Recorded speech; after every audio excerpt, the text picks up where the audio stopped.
بینەرانی خۆشەوی سەمکاتتانشا جارێکتر خۆشەتن بۆ بەرنامەی کاروانسەرای هونەر.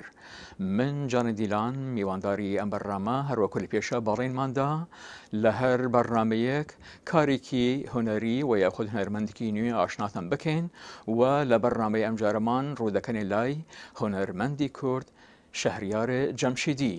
شەهریار یەکی لە هونەرمەندانی ناوچەی کرماشانە کە پاش تەواوکردنی خوێندنی لە کرماشان ڕوودەکاتە تاران و لە دانشگای هونەرە جوانەکان لەوێ لە بەشی موزیک بەکەلۆرێس وەردەگرێت و لەلایەن چەندین لە هونەرمەندە ناوبارەکانی ئیران ئامۆزش وەردەگرێت و لەوانەیش کامبیزێ ڕۆشنڕەوان، هوشەنگ کەمکار و هەروەها ئامیری کەمانچە کە ئامیری تایبەتی ئەوە لەلایەن ئەردەشیری کامکار فێر دەبێت و لە پێششدا لەو کاتانی لە کرماشان بووە لەلایەن مامۆستا مامۆد مەراتی. شەهریار لەگەڵ چەندین لە هونەرمەندانە کاری کردووە و هەروەها لە چەندین لەگەڵ گروپە موزیکەکانە لە نیوانیان ژێوار و هەروەها دیلان کە دیلان بە یادی هونەرمەندی کورد قادە دیلانەوە دانراوە و شەهریار هەروەها میواندار بووە لە بەشەکانی تری کوردستان بە تایبەتی لە باشووری کوردستان لە سەر تەلەڤیزیۆنەکانی کوردستان تیڤی و کوردساتیش دەرکەوتووە. ئێمە ماوەیەک لەمەوە پێش لەگەڵ شەهریارە وەتوێژێکمان هەبوو و هەوڵەدەین لە بەرنامەی ئەمڕۆمان بەشێک لە وەتوێژە پێشکەشتان بکەین و هەروەها لەگەڵ هەندی لە کارە هونەریەکانی. با ڕووبکەنێ لای شەهریار و بزانین ئەمجارە چی پێیە.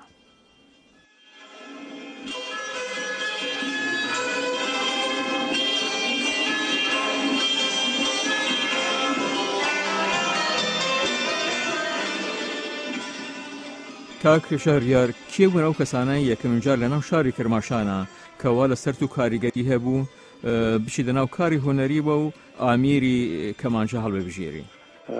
بەڕاستی کەس لەسەر من کاریگەری نەبوو، چون من لە ناو ناوچەی گەورە بووم کە دەنگی تەمبور هەمیشە گوێم بە دەنگی تەمبور بوو، یعنی دۆست و خەزم و کەسمان زۆر بوو کە تەمبوریان بوون، تەمیرەژیان بوون.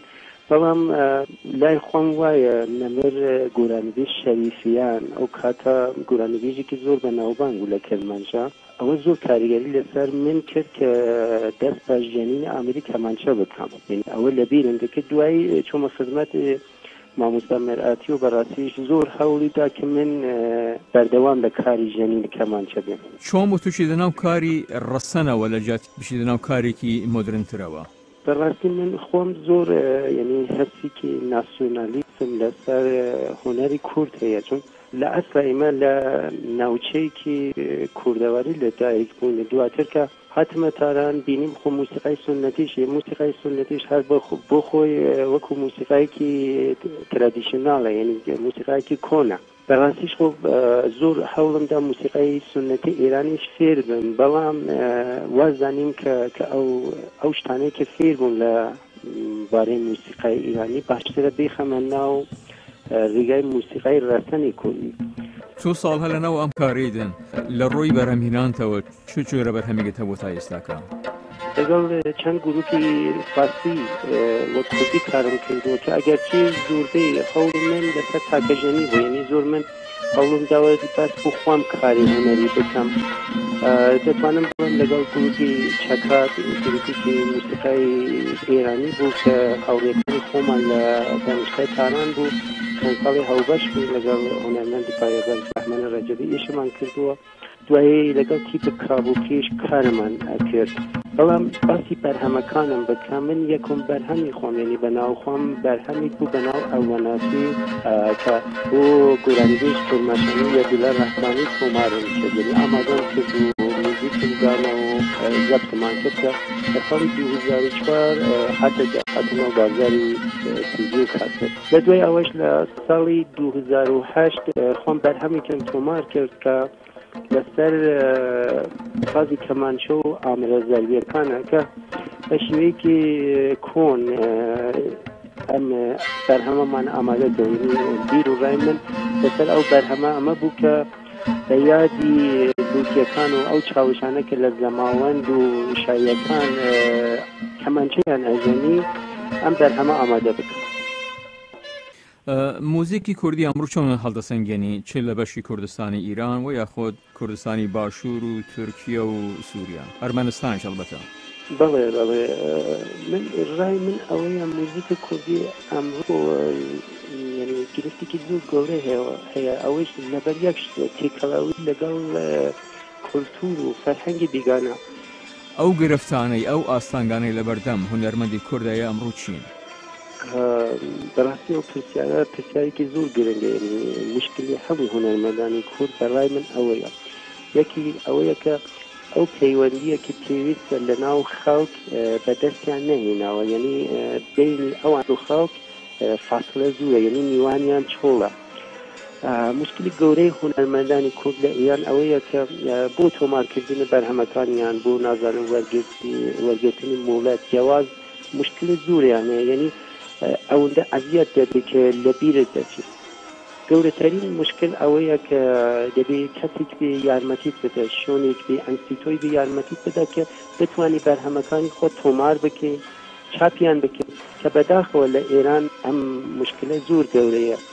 لەبەر ئەوەش بەڕای من شاری وەکو کرماشە کە بەڕاستی دەبینی لە سەدەکانی تاریخدا شارێکی گەورەی هونەری بووە، یعنی هێشتا هەر باس لە کۆمبوونی کرماشان دەکەین و موسیقای تەنبور و بەداخەوە لەدەست چووە ئەو شتانە کە خۆی بەرگیری لە گەورەبوون و سەرکەوتنی هونەرمەندان دەکات.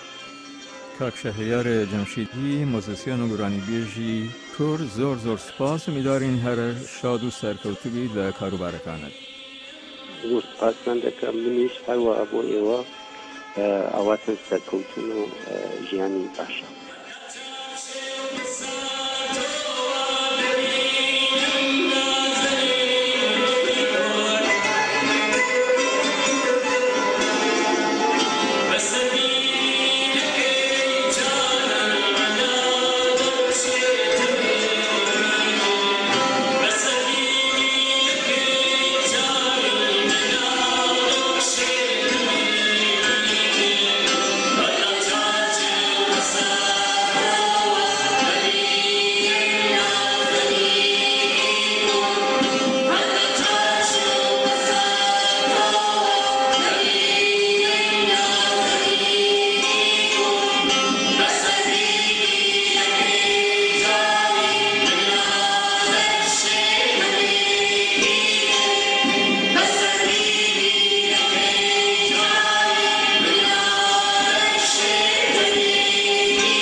بینەرانی خۆشەویست، بەم جورە هاتینە کۆتایی بەرنامەی ئەمڕۆمان و تا بەرنامەی ئایندە هەر شاد و سەرفراز.